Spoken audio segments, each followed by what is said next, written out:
हाँ छात्रों, अगले हम इंद्रवज्जा छंद की ओर चल रहे थे। इंद्रवज्जा छंद, उस दिन हमने छोड़ा था वर्णिक छंद में अनुष्टुप छंद को। आज हम उसके बाद इंद्रवज्जा 11 वर्णों वाला समवृत छंद।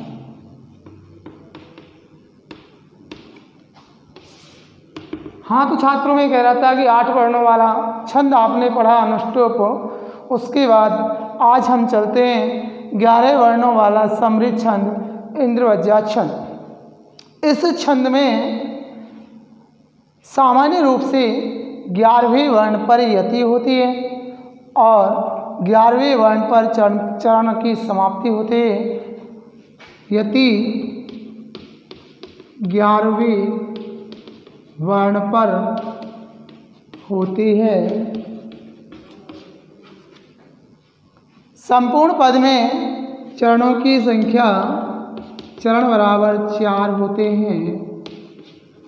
चरण होते हैं 4 और प्रत्येक चरण में जो गण बनेंगे उस गण के लिए लक्षण लिखा है। स्यात् इंद्रवज्जा यदि तौ जगौ गए। हाँ बालकों, छात्रों, मैं आपको बता रहा था कि इंद्रवज्जा छंद में लक्षण लिखा है कि स्यात् इंद्रवज्जा यदि तौ जगौ गए। ये प्रत्येक चरण में बढ़ने वाले गणों का नामकरण है। स्यात् इंद्रवज्जा यदि तौ जगौ गए, ये कहता है कि प्रत्येक चरण में क्रमशः 2 तगण,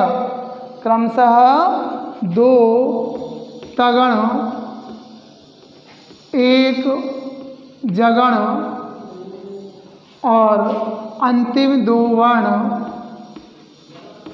गुरु होते हैं। ये लक्षण कहता है बालकों कि इंद्रवज्जा छंद के प्रत्येक चरण में 2 तगण, 1 जगण और अंतिम दोनों वर्ण गुरु होते हैं। तो वहाँ हमें इंद्रवज्जा छंद जानना चाहिए। 2 तगण, 1 जगण और 2 अंतिम वर्ण गुरु आने पर हम लगाएंगे यति, और जहाँ यति होगी वहीं हमारा प्रथम चरण पूरा होगा। फिर पुणे से गिनती चालू करेंगे, गणना आरंभ करेंगे। तो जहाँ हम फिर 11वें वर्ण पर रुकेंगे तो दूसरी यति होगी और हमारा दूसरा चरण पूरा होगा। फिर आगे चलेंगे, फिर गणना आरंभ करेंगे और जहाँ रुकेंगे तो वहाँ तीसरा चरण पूरा होगा और अंत में वहीं 11वें वर्ण पर जाकर के चौथा चरण पूर्ण हो जाता है। इस प्रकार से इस लक्षण के लिए हमने एक उदाहरण लिया। उदाहरण लेते हैं हम। उदाहरण है हंसो यथा राजतपंजरस्थ सिंहो यथा गर्वित कुंजरस्थ। सिंहो यथा गर्वित कुंजरस्थ। हंसो यथा राजतपंजरस्थ सिंहो यथा गर्वित कुंजरस्थ। हंसो यथा राजतपंजरस्थ वीरो यथा गर्वित कुंजरस्थ। हंसो यथा राजतपंजरस्थ दिखेगा नहीं, इसलिए मैं इसको हटा देता हूँ, एक एक चरण लेता हूँ। हंसो यथा राजतपंजरस्थ वीरो यथा, यहाँ लिखता हूँ नीचे, वीरो यथा गर्वित कुंजरस्थ।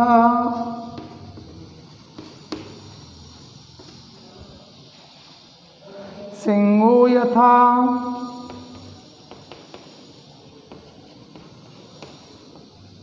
मंदर कंदरस्थ चंद्रो अपि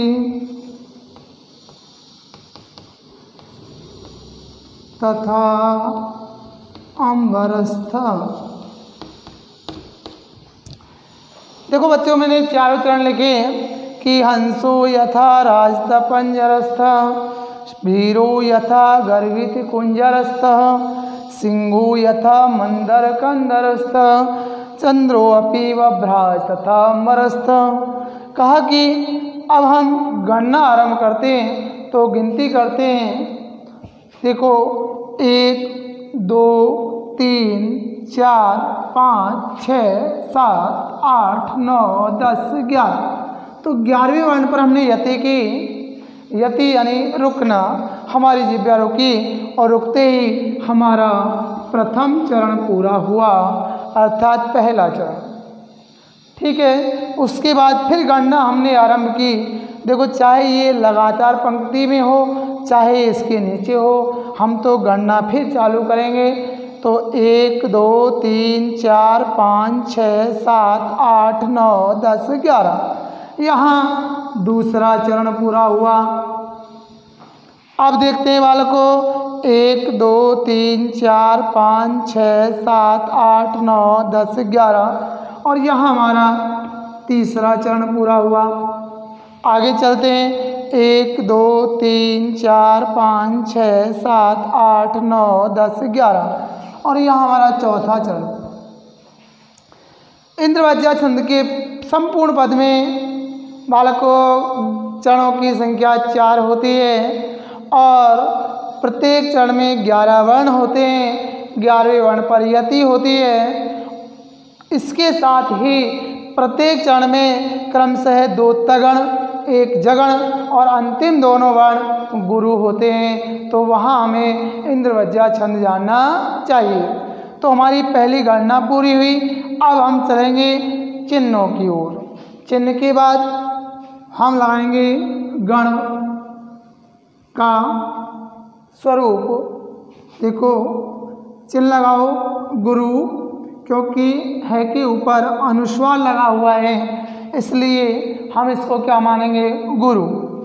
इसमें सो गुरु है, य लघु है, फिर था गुरु है, रा गुरु है, ज लघु है, त लघु है, प लघु है, लेकिन आधा अणे आने के कारण इसे हम गुरु मानते हैं, क्योंकि मैंने आपको सर्वप्रथम भूमिका में ही समझाया था कि अर्धवर्ण से पहले वाला वर्ण और संयुक्त वर्ण से पहले वाला वर्ण लघु होने पर भी गुरु माना जाता है। आगे चलते हैं। ज लघु, रे गुरु और थे गुरु। देखो कितना आसान तरीका है।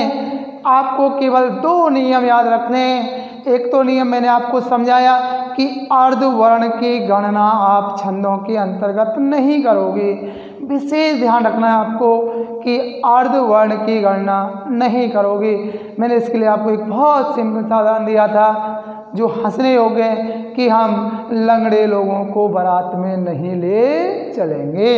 छंदों की बारात जा रही है और बारात में हम लंगड़े लोगों को नहीं ले चलते, अर्थात छंदों में आधे वर्ण की गणना नहीं करते हैं। तो गणना हमारी पूरी हुई। चिन्ह भी हमारे 11 होंगे। आप इनके देखो, 1 2 3 4 5 6 7 8 9 10 11। इसका मतलब हमारा काम सही।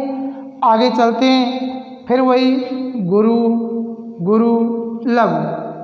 फिर चलो यहाँ गुरु ग। ग कैसा है?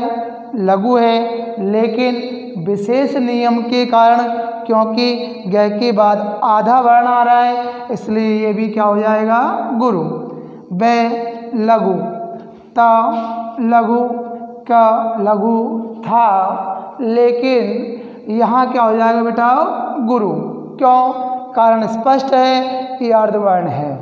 आगे ज लघु, रे गुरु वही स्थिति रह के साथ है, क्योंकि रह के बाद आधा वर्ण है।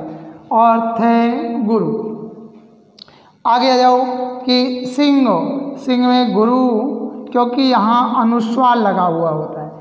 सिंहो है गुरु, या लघु था गुरु, माँ गुरु। माँ लघु था, लेकिन छात्रों आधा न आया है, इसलिए इसको हम विशेष नियम के तहत क्या मानते हैं बेटाओ? गुरु मानते हैं। द लघु, र लघु, क गुरु, लघु गुरु और गुरु। ठीक है, आगे चलते हैं। च गुरु, क्यों लघु था लेकिन आधा नहीं आ रहा इसलिए गुरु। दो गुरु, पी लघु, ये गुरु क्योंकि आधा रहे हैं, फिर गुरु लघु, लघु गुरु, लघु गुरु और गुरु। गणना हमारी हुई। गणना के बाद हमने पूरी पंक्ति पर पूरे पद में निशान लगाए, गण चिन्ह लगाए, और चिन्ह लगाने के बाद बालकों अब हमारा अंतिम काम रहा है, केवल लास्ट बिंदु है कि हम तीन तीन वर्णों का समूह बना करके गण का नाम देना है। जैसे ही आप गण का नाम देंगे, गण का नाम देते ही आपके सामने छंद का नाम आ जाएगा। तो चलते हैं, तीन वर्णों का एक समूह, फिर तीन वर्णों का एक समूह, फिर तीन वर्णों का एक समूह, और बचे दो वर्ण। विशेष ध्यान रखना है आपको, जहाँ आप गलती करते हो, आपको पेपर में ये लाइन यहाँ से और यहाँ तक लिखी आ जाती है।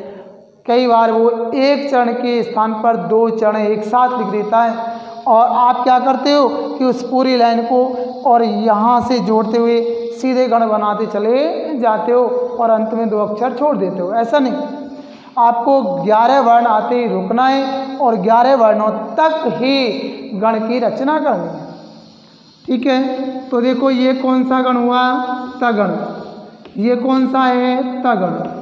ये है जगण, और ये दोनों वर्ण कैसे हैं? गुरु हैं।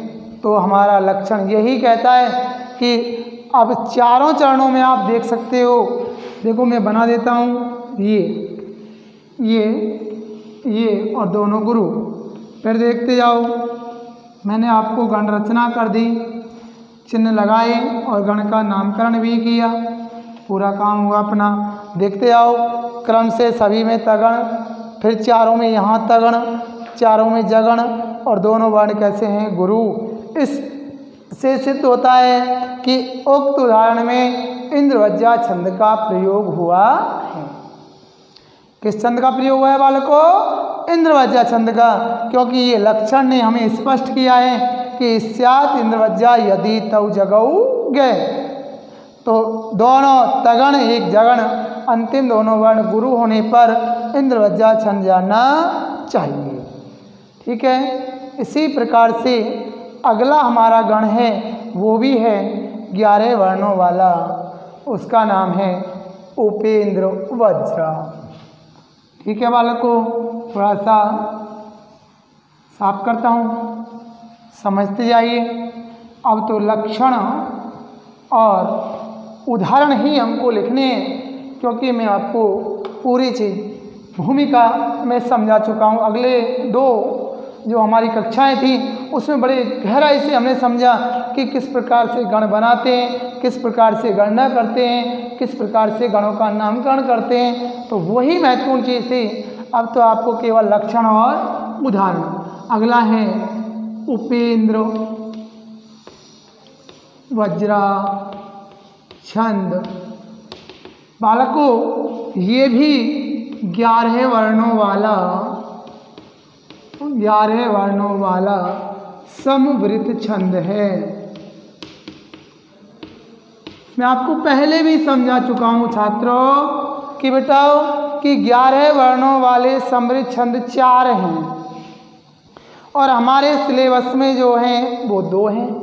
लेकिन मैं आपको एक बार 4वें, क्योंकि कई बार इनमें से आ जाता है 11वीं में, 2 11वीं में हैं और 2 12वीं में हैं। और कई बार हुआ भी ऐसा कि 11वीं से उठ के आ जाता है उदाहरण, तो इसलिए मैं आपको चारों समझा देता हूँ कि उपेंद्र वज्जा छंद 11 वर्णों वाला समृद्ध छंद है और लक्षण है इसका उपेंद्र वज्रा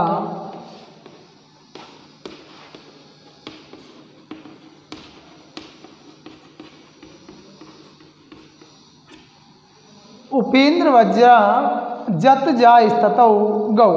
उपेंद्र वज्रा का मैंने आपको लक्षण बताया कि उपेंद्र वज्रा जत जा स्थितौ गौ। ये लक्षण कहता है बेटाओ कि उपेंद्र वज्रा छंद में प्रत्येक चरण में क्रमशः वही एक जगण, फिर तगण और जगण और अंतिम दोनों वर्ण गुरु होते हैं। मैं आपको पहले भी समझा चुका हूँ कि उपेंद्र वज्रा छंद में क्रमशः एक चरण में एक जगण, एक तगण, फिर एक जगण और अंतिम दोनों वर्ण क्या होते हैं बेटा? गुरु होते हैं। जगण, तगण, जगण और दोनों वर्ण क्या होते हैं बेटा? गुरु। वही स्थिति आएगी जो हमने इंद्रवज्जा में पढ़ी थी कि प्रत्येक आचरण में 11वें वर्ण पर यति होती है। कुल चरणों की संख्या 4 होती है और प्रत्येक चरण में अब अंतर आएगा। यहाँ पर मैंने आपको समझाया बेटा कि ये चारों जो गण हैं, सॉरी छंद हैं, वो चारों ही 11 वर्णों वाले समृद्ध छंद हैं और चारों ही छंदों में 11वें वर्ण पर यति होती है। ठीक है, लेकिन अंतर अब आएगा कहाँ से? लक्षण से। और वो अंतर होगा कि लक्षण जैसा कहेगा कि गणों में गण हैं कि इंद्रवज्जा छंद में 2 तगण, 1 जगण और अंतिम दोनों वर्ण क्या थे? गुरु। लेकिन उपेंद्र वज्जा छंद में देखेंगे आप कि 1 जगण, तगण, जगण और अंतिम 2 वर्ण क्या होते हैं? गुरु होते हैं। तो उसे हमें उपेंद्र वज्जा छंद जानना चाहिए। उदाहरण बहुचर्चित है, अच्छा उदाहरण है, सब बच्चे लगभग जानते हैं। थोड़ा सा ध्यान देना है। पूछता है बेटा, आता भी है। उपेंद्र वज्जा छंद महत्वपूर्ण छंदों में है। आपको 12वीं में उपेंद्र वज्जा उपजाति दोनों में से एक लगभग आता रहता है, कई बार आया भी है। उदाहरण लिखेंगे बेटा। उदाहरण है, ऐसा उदाहरण है जो आपको याद होने में बिल्कुल समस्या नहीं आएगी। वो है त्वमेव माता च पिता त्वमेव, त्वमेव बन्धुश्च सखा त्वमेव,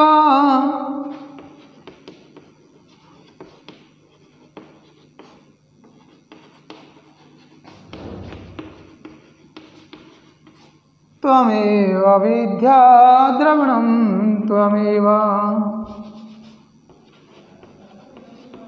त्वमेव विद्या द्रविणं त्वमेव,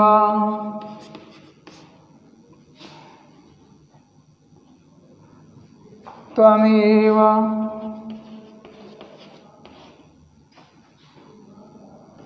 सर्वं मम देव देवः। कहा बहुचर्चित उदाहरण है और माता पिता की वंदना भी है या माँ सरस्वती की वंदना में सम्मिलित भी है। हम जानते हैं कि त्वमेव माता च पिता त्वमेव, त्वमेव बन्धुश्च सखा त्वमेव, त्वमेव विद्या द्रविणं त्वमेव, त्वमेव सर्वं मम देव देव। चरण हुए 11। देखो छात्रों, गणना करना अति आवश्यक होता है। लापरवाही बिल्कुल नहीं चलेगी। चाहे हम कितना भी रटा हुआ उदाहरण हो, कितना भी सरल क्यों ना हो, हमें हमारे कार्य उसी क्रम से करने हैं। क्रम निश्चित होना चाहिए, क्योंकि आप जानते हैं कि सरल प्रश्न ही बेटा गलत होता है।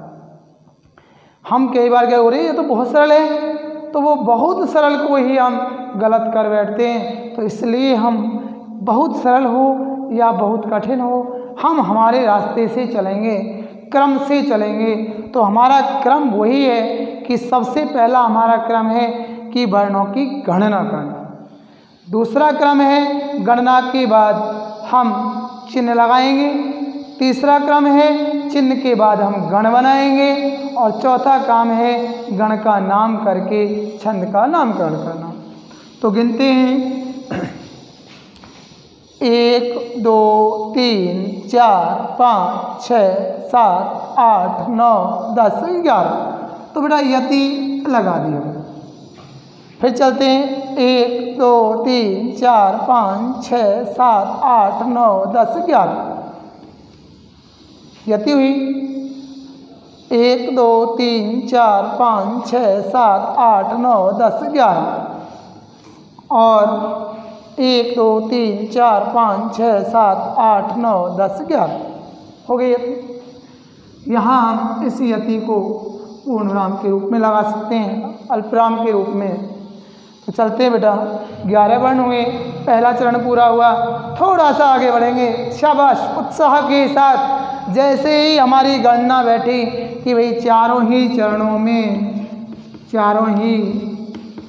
में हमारी गणना बिल्कुल सही है, तो बस गण चिन्ह लगा करके काम खत्म करते हैं। चिन्ह लगाएंगे लघु गुरु लघु, गुरु गुरु लघु, लघु गुरु लघु और गुरु।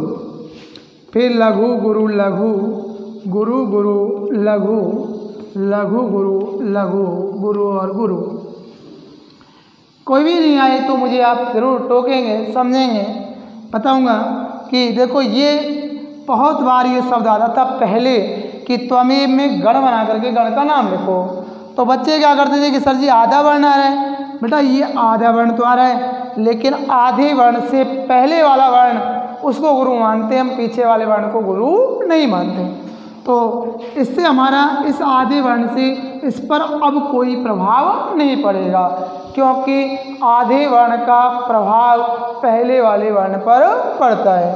तो इसलिए ये लघु, ये गुरु, ये लघु, ये गुरु, सॉरी क्यों होगा गुरु, क्योंकि धे आ रहा है।